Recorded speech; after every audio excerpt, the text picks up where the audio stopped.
Kriminalitas yang paling sering ditemui itu apa? Pencopetan? Pencopetan, penembakan juga. Serius? Iya, heeh.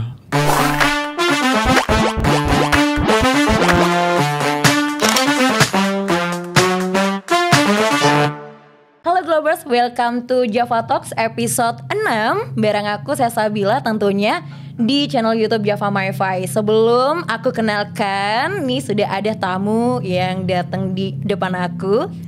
Nanti kita bakal kenalan dan seperti apa aktivitasnya sekarang. Tapi sebelumnya jangan lupa untuk like, subscribe channel YouTube Java MyFi supaya kamu tidak tertinggal info menarik soal traveling. Oke, saya sapa dulu yang ada di depan. Halo Kak Elman. Halo semuanya. Manggilnya Globers. Oh, halo Globers. Nah. Oh, karena suka traveling jadinya Betul. Globers gitu ya. Suka keliling dunia kayak kamu. Amin. Tapi sekarang lebih kalau keluar negeri pengennya traveling aja atau ngonten atau punya keperluan apa? Kalau traveling emang pure aku pengen jalan-jalan doang. Pure cuman kalau mamanya ke negara yang sering aku kunjungin, misal kayak ke Bangkok, aku sering pulang pergi ke Bangkok.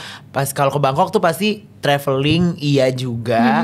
Aku juga banyak teman di sana juga dan pastinya kayak adalah cuan-cuan dikit just tip gitu ada gitu. Tapi kalau ke negara yang belum pernah, aku nggak mau sama sekali just tip atau apa, kayak lebih pengen explore. Iya, kayak dirempongin sama orang gitu, nggak mau. Tapi kamu baru-baru ini kita kasih selamat dulu ya karena dia ini baru rilis single, betul? Yes. Judulnya You and I Tonight. Bisa diakses di mana aja nih? Oh, udah bisa diakses di semua music platform di YouTube. Ya, di YouTube juga ada video klipnya. Jangan lupa ditonton dan didengerin ya guys. Yes. Ya. Globers ya. Jadi saya yang lupa. Oke, tadi baik sudah hobi traveling, solo traveling, nyanyi juga iya, main film juga. Main film kemarin, filmku baru keluar Catatan Si Boy. Oh, Catatan di Si Boy. Agustus kemarin gitu. 90-an banget juga sih itu. Ya. Memorable juga filmnya. Banyak banget kesibukannya. Tapi kemarin yang aku sempat lihat konten kamu, satu konten ini ya. Yang mana tuh? Ke Manila. Kamu saking dia magernya katanya kalau ngonten. Sekali ada konten aku kulik nih ya, kemana ya? Ternyata ke Manila. Boleh diceritain gak sih dalam rangka apa kamu ke Manila? Sebenarnya Manila itu aku diajak collab sama sebuah travel agent namanya Garasi Travel, sama-sama anak-anak konten kreator, beberapa konten kreator. Jadi kayak mau deh gitu, kalau rame-rame kan seru ya gitu. Aku juga suka solo travel. Tapi kalau rame-rame juga why not gitu kan. Kenapa enggak? Jadinya aku kayak ayo, dan aku belum pernah ke Manila gitu. Betul. Gitu. Emang kan buat sekarang ini aku pengen mengeksplor Asia Tenggara sih. Asia Tenggara sama Asia Timur gitu. Jadi aku pengen banget kayak pas diajak ke Manila belum pernah nih, ayolah gitu. Akhirnya yang bikin kamu ayo karena emang gak pernah ke Manila. Mungkin ada value lebih yang kamu kulik dari Manila?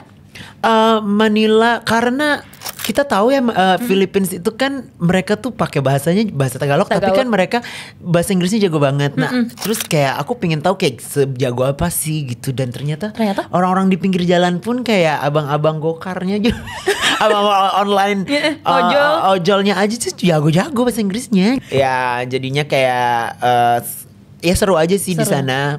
Terus udah kayak gitu, apalagi dibantu dengan Java MyFi.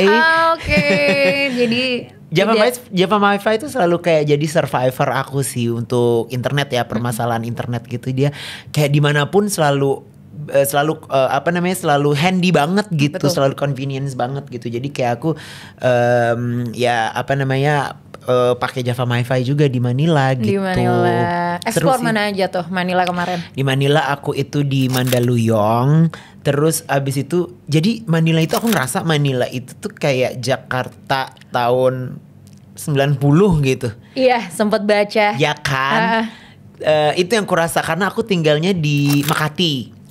Di Makati, terus udah kayak gitu aku ngerasa kayak katanya tuh tempat bagusnya gitu, tapi aku ngerasa kayak bagus tapi kayak wah vintage banget ya gitu.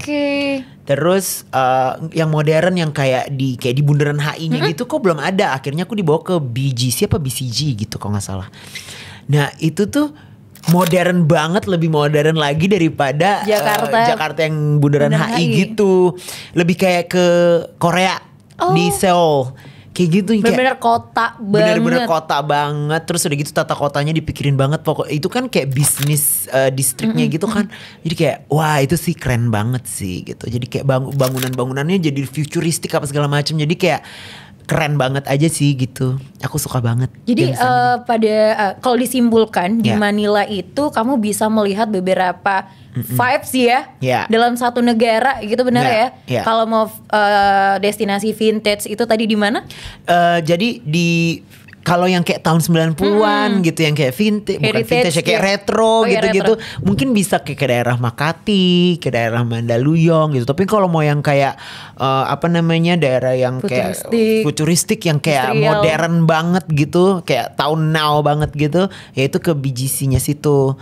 Itu tuh bagus banget sih. Dan kalau juga pingin balik lagi ke tahun kayak zaman penjajahan, kayak tahun 1930 berapa, mereka masih punya kan mereka dijajah Spanyol kan.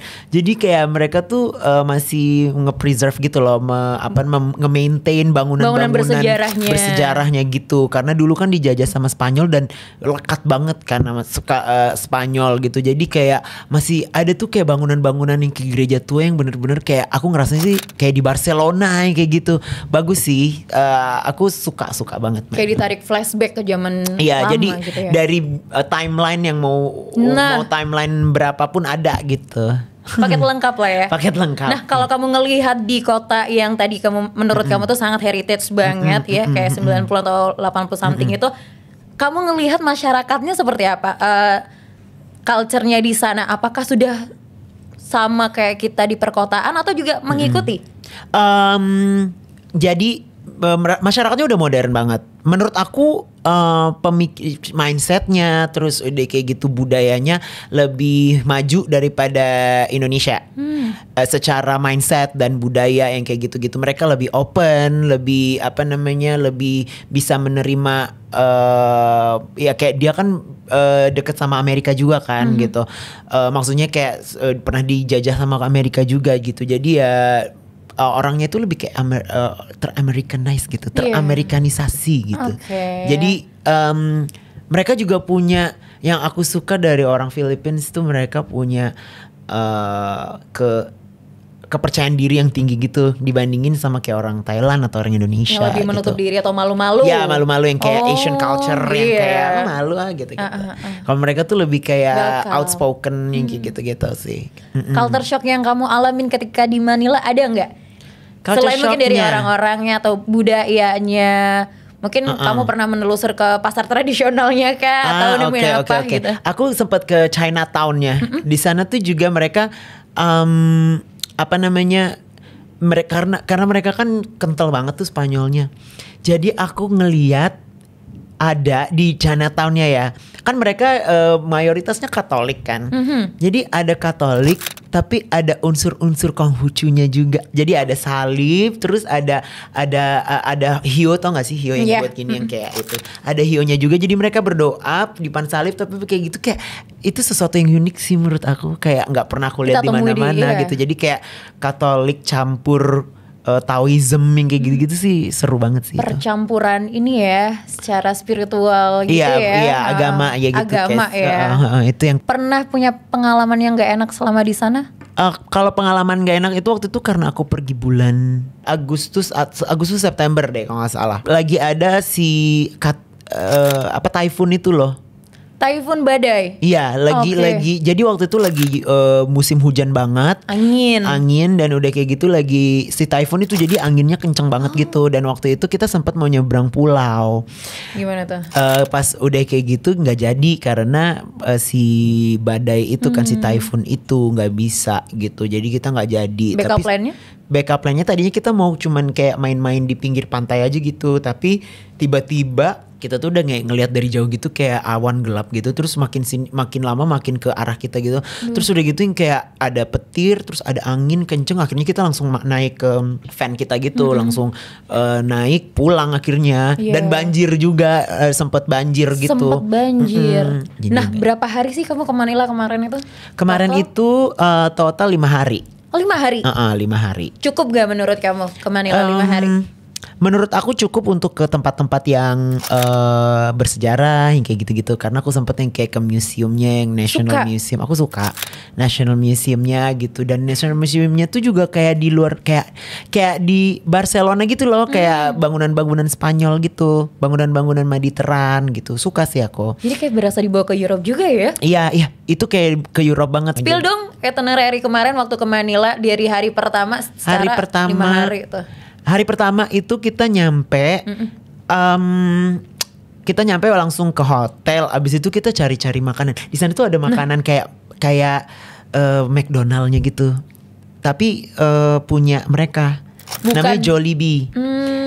Jollibee tuh enak banget sih ayamnya enak, terus nasinya enak, terus kayak spagettinya, pastanya gitu enak dan murah banget di situ. Jadi kita hari itu langsung ke Jollibee itu. Karena emang udah searching dulu atau emang sudah disiapkan karena ya? Itu terkenal sih, lumayan terkenal okay. itu, lumayan terkenal. Kalau umpamanya ke Manila tuh orang pasti ke Jollibee itu gitu. Wajib banget kalau ke Manila Jollibee. Yes, harus ke sana. Abis itu kita ya jalan-jalan yang ke tempat-tempat ke tempat-tempat yang bersejarah. Turis banget. Ya, terus udah kayak gitu kayak ada Jose Rizal Monument yang kayak gitu-gitu sih. Aku suka kan sejarah-sejarah gitu. Jadi kayak ke tempat-tempat yang bersejarah, terus kayak ngelihat kayak perjuangan orang Philippines ngusir penjajahan yang kayak gitu-gitu sih. Kayak gitu. Terus mallnya juga bagus. Nah itu mallnya apakah sama dengan Indo? Mallnya hampir sama kayak Indonesia, tapi sekali gede banget, sekali biasa banget gitu. Selain kamu masuk ke convenience store kayak gitu, kamu masuk ke ini juga nggak, ke market tradisional, membeli oleh-oleh nggak? Kalau oleh-oleh di sana tuh kayak ada di mallnya gitu, kayak ada toko khusus yang buat toko khusus yang buat oleh-oleh gitu. Jadi aku sempetnya ke sana, nggak sempet yang ke explore. Explore ke yang pasar-pasar kayak gitu belum sempet gitu karena cuma 5 hari. Harusnya 10 hari sih. Iya ya, biar lebih puas. Emang kalau oleh-oleh Manila apa sih yang paling terkenal? Biasanya kayak bajunya gitu, namanya baju bagong. Baju bagong. Sangat Indo bagong. Ya namanya. Bagong tuh artinya apa sih? Rumah deh kalau gak salah. Kayak baju rumahan gitu. Jadi kayak bentukannya tuh kayak ada campuran Spanyolnya, ada campuran Orientalnya, ada campuran Southeast Asian-nya juga. Jadi kalau di sini kayak batik gitu ya? Di sini kayak batik tapi itu dia menerawang gitu. Kalau buat cowok ya, kalau buat cowok tuh kayak baju koko tapi menerawang. Itu yang kalau cewek tuh yang namanya mesita deh kalau nggak salah. Jadi kayak yang bajunya tuh kayak gaun tapi di sini tuh yang kayak. Nah kalau misal nih ada Globers yang baru pertama kali ke Manila, trip ke Manila, kamu punya tips nggak? Tips khusus kalau ke Manila itu yang harus dipersiapkan apa sih menurut Elman? Yang harus dipersiapkan sebenarnya gini, Manila itu kan Manila itu hampir mirip banget ke Jakarta. Dari jalannya lah, terus orang-orangnya lah gitu. Jadi sebenarnya nggak harus mempersiapkan sesuatu yang kayak wah banget gitu. Tapi pastinya harus punya internet karena itu sangatlah membantu banget. Cari-cari tempatnya di mana gitu tuh internet harus banget sih, penting banget sih buat sekarang ke Manila ya gitu. Sama kan di sana kriminalitasnya masih agak tinggi tuh. Kriminalitas gitu. Yang paling sering ditemui tuh apa? Pencopetan, penembakan juga. Serius? Iya, Tapi karena ya itu kan ini lagi kan, aku nggak di daerah situnya gitu, jadi masih aman gitu. Tapi maksudnya kalau mau jalan-jalan ke Manila sih serunya di Makati dan sekitarnya gitu. Di Makati ya guys. Kalau boleh diulang dan pengen balik lagi ke Manila, kamu pengen kemana lagi nih? Kalau disuruh balik lagi ke Philippines ya pastinya ke Manila juga. Tapi aku pengen ke Boracay sih. Boracay itu kayak islandnya gitu. Kayak Ubudnya Indo. Kayak Balinya gitu. Pantainya bagus. Pasti lebih alami dong ya. lebih alami. Terus udah gitu ada juga kayak Palawan, Pulau Palawan yang kayak gitu-gitu. Aku pengennya tuh katanya tuh emang di Philippines itu bagusnya itu ya alamnya gitu. Soalnya masih kayak dilestariin banget gitu dan masih belum tersentuh. Terjamah dengan turis-turis. Dengan kemajuan zaman. Iya betul gitu. Kak Elman, boleh dibagiin tips juga yang terakhir karena kamu basically backgroundnya adalah solo traveling seperti itu. Yeah. Untuk yang juga pengen solo traveling kayak aku, pengen keluar negeri, tapi aku pengennya sendirian aja. Apa sih yang harus disiapin? Pastinya ya itu internet ya. Pasti. Internet itu sangat berguna banget ketika kalian solo travel ke negara manapun. Terus udah kayak gitu pasti cek ini perlu visa atau enggak. Nah biasanya aku itu karena karena ya paspor Indonesia kan belum sekuat kayak paspor Singapura lah atau paspor Jepang gitu. Aku lebih mementingkan negara yang nggak pakai visa dulu gitu. Terus udah gitu kedua yang pastinya kayak kalian tuh mesti cek juga currency-nya di sana gitu loh. Kayak lebih mahal atau lebih murah gitu. Jadi bisa nyiapin budget gitu ya. Terus udah kayak gitu bisa dicari-cari untuk tempat tinggal. Dicari tempat tinggal, kalau bisa tempat tinggal tuh yang kalau mamanya punya budget lebih, hotel yang maksudnya proper. Hotel yang proper aja gitu. Atau kalau umpamanya yang budgetnya low budget gitu, yang kayak solo traveling low budget gitu, bisa kayak sekarang banyak deh kayaknya kayak hostel-hostel yang gitu ya? Airbnb atau hostel-hostel yang emang nyaman gitu, yang bisa dilihat lah di kayak aplikasi-aplikasi travel gitu kan. Kayak gitu sih, yang sama bawa obat yang banyak sih kalau aku selalu bawa obat. Ya? Buat jaga-jaga. Dan paspor tuh mesti dilihat juga. Pasti. Tuh. 6 bulan, kalau udah 6 bulan langsung perpanjang. 6 bulan udah mau habis langsung perpanjang paspor, soalnya banyak yang nolak kebanyakan negara nolak kalau umpamanya itu paspor tuh tinggal 3 bulan, tinggal 5 bulan gitu. Jadi kalau udah 6 bulan langsung ganti paspor aja gitu, perpanjang paspor gitu. Setuju. Terima kasih banyak Kak Elman. Sama-sama. Terima kasih juga udah diundang. Makasih banget pokoknya untuk waktu dan kesempatannya. Semoga kita bisa ngobrol lagi. Ditunggu traveling selanjutnya ke Taiwan bareng Java Ke Vietnam sama Taiwan. Vietnam dan juga Taiwan, kita tunggu ceritanya dan kontennya jangan lupa ya. Pasti. Oke, thank you banget Globers udah mantengin kita dari 40 menit yang lalu. Jangan lupa untuk follow Instagramnya Kak Elman. Hai, di @elmansipasi. Dan TikToknya juga pasti. @elmansipasi juga. Iya. Jangan lupa juga untuk like, subscribe channel YouTube Java MyFest supaya kamu tidak tertinggal info menarik dari Java Talks. Oke, aku Sesa dan juga Kak Elman. Pamit. Bye-bye. Bye.